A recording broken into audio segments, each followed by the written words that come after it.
नमस्कार दोस्तों, हमारे YouTube चैनल पीसीबी मास्टर में आपका स्वागत है। आज हम बात करेंगे एक वोल्ट डिटेक्टर आईसी के बारे में जो KIA सीरीज़ का रहता है। 7019 से लेके 7045 तक रहता है। तो हमने एक नंबर लिख रखा है यहाँ पे 7036। ये काम कैसा करता है, वोल्ट को डिटेक्ट कैसा करता है, इसका वर्किंग प्रिंसिपल क्या है, उसके लिए हम इसका अंदर का जो ड्राइंग है वो बना रखे हैं।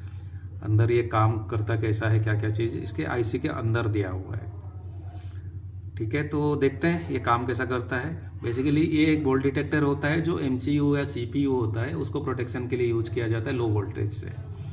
जैसा लो वोल्टेज आएगा ये डिटेक्ट करके उसको शट डाउन करने की काम करेगा।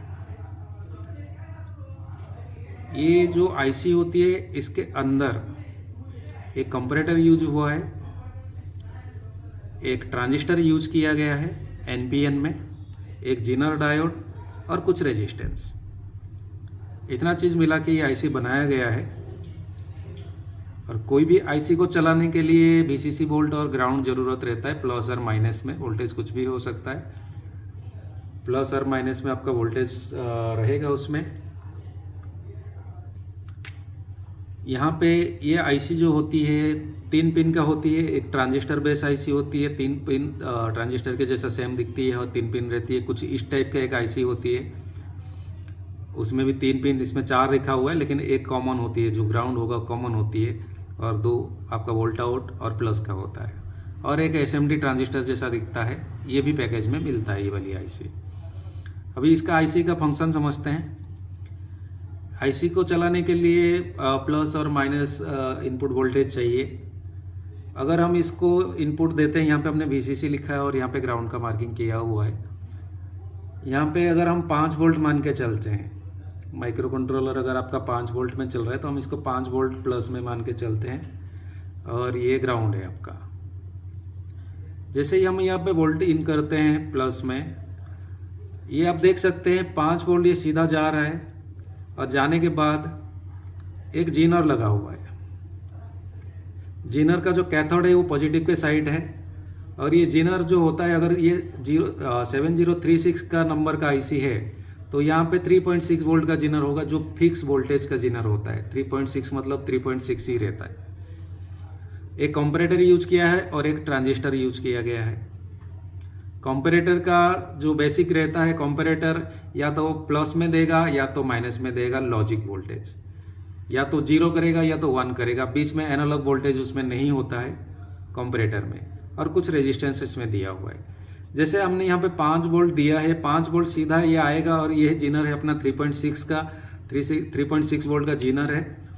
ये जीनर 3.6 है, मतलब 5 वोल्ट आती है, कंडक्ट हो जाएगा और कंडक्ट होने के बाद ये वोल्टेज सीधा इसका वोल्टेज जो है ये आ जाएगा अपना इन्वर्टिंग पिन पे, अपना कंपैरेटर की इन्वर्टिंग पिन पे। ये जो वोल्टेज पूरा VCC अपने जो भी वोल्टेज दिया, अगर 3.3 अगर माइक्रो कंट्रोलर चल रहा है तो हम 3.3 का देंगे। तो जो भी अपने वोल्टेज देंगे 3.3 रहेगा तो ये तो काम नहीं करेगा, क्योंकि 3.6 का हमने जीनर लगा रखा है। हमने 5 वोल्ट के ऊपर ही बात करेंगे अभी। 5 वोल्ट पे जब भी जैसा आप दिए इस पे, तो ये आ जाएगा सीधा इन्वर्टिंग पिन पे। और इस और एच वही प्रेजेंट टाइम पे वही 5 वोल्ट से हम वोल्ट डिवाइडिंग करके, हमने यहाँ पे दिखाने के लिए एक 1K का और यहाँ पे एक 1K का रेजिस्टेंस लगा रखा है वोल्ट डिवाइडिंग के लिए। तो ये दोनों सेम रेजिस्टेंस लगाने की वजह से यहाँ पे 2.5 वोल्ट हो गया आपका। इसका नॉन इन्वर्टिंग पिन पे 2.5 वोल्ट हो गया और इन्वर्टिंग पिन पे 5 वोल्ट हो गया। और इन्वर्टिंग पिन पे 5 वोल्ट हुआ मतलब ये नेगेटिव आउटपुट करेगा। ये नेगेटिव आउटपुट करने का मतलब है आपका NPN ट्रांजिस्टर है, ये बंद रहता है उस टाइम पे। अगर जब तक ये आपका 5 वोल्ट यहाँ पे बरकरार है, ये 5 वोल्ट सीधा यहाँ पे मिल रहा है थ्रू जीनर आपका इन्वर्टिंग पिन पे, और कंपैरेटर के हिसाब से इन्वर्टिंग पिन पे अगर 5 वोल्ट मिल रहा है पूरी की पूरी, तो आपका और उस टाइम पे आपका यहाँ पे वोल्ट डिवाइडिंग करके दिया गया, यानी इससे यहाँ पे कम वोल्टेज है नॉन इन्वर्टिंग पिन पे, इन्वर्टिंग पिन से। तो तभी क्या होगा, यहाँ पे ग्राउंड आउटपुट करेगा। ग्राउंड आउटपुट करेगा तो आपका NPN ट्रांजिस्टर ऑपरेट नहीं होगा। ऑपरेट नहीं होने की वजह से ये ट्रांजिस्टर बंद रहेगी, तभी आउटपुट में आपका कुछ भी वोल्टेज होगी नहीं। और ट्रांजिस्टर लगा हुआ है इसके अंदर, इसलिए कुछ भी वोल्टेज नहीं करेंगे तो माइक्रो कंट्रोलर को सेंस नहीं मिलेगा कि क्या चल रहा है आगे। तो इसलिए पुल अप रेजिस्टेंस के थ्रू जो भी आपका VCC वोल्टेज, अभी हमारे यहाँ पे 5 वोल्ट है, 5 वोल्ट से हम एक पुल अप रेजिस्टेंस के थ्रू यहाँ पे 5 वोल्ट दे रहे हैं, तभी ये माइक्रो कंट्रोलर को बताएगा कि अभी हाँ इसको 5 वोल्ट मिल रहा है। तो माइक्रो कंट्रोलर चलते रहेगा और वोल्टेज का कोई दिक्कत नहीं है।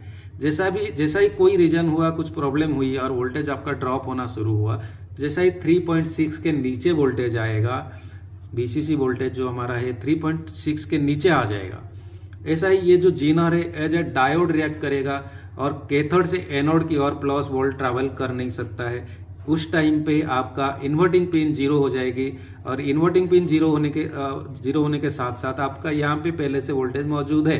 हम कितना वोल्टेज अगर हम मान के चले तो हम यहाँ पे डाई वोल्टेज हम पे दे रखे हैं पहले से रेफरेंस में। जैसा ही यहाँ पे वोल्टेज 0 हो जाएगी, यहाँ पे वोल्टेज 0 होते ही ये हाई हो जाएगा और ये हाई होने के बाद ये पॉजिटिव में आपका सप्लाई आउट कर देगा। पॉजिटिव में सप्लाई आउट करते ही NPN ट्रांजिस्टर ऑपरेट होगा और ये ग्राउंड सीधा चला जाएगा MCU में। तभी MCU को लगेगा कि अभी ग्राउंड मिल रहा है, मतलब अपना इनपुट वोल्टेज कम हो गई है। इनपुट वोल्टेज कम हो गई है और MCU अपने आप रीसेट मोड में चला जाएगा और कोई भी फंक्शन काम करना बंद कर देंगे उसके। एज ए डेड कंडीशन में वो चला जाएगा, टोटल कुछ काम नहीं करेगा, कोई भी फंक्शन नहीं करेगा, चाहे वो AC में लगा हो या फ्रिज में लगा हुआ हो। अगर MCU है उसके बाजू में इस टाइप के कुछ IC जरूर लगा हुआ मिल जाता है, बहुत सारे मशीन में मिल जाता है आजकल। तो इसीलिए इसको यहाँ पे हमें चेक करेंगे तो ग्राउंड के रेस्पेक्ट में हमें 5 वोल्ट मिलना चाहिए वोल्ट आउट में, क्योंकि ये वोल्ट आउट कहाँ से आता है, यहाँ से कुछ नहीं आता है, यहाँ से 0 है अभी हमारे पास, ना पॉजिटिव है ना नेगेटिव है, कुछ नहीं है हमारे यहाँ पे IC पे।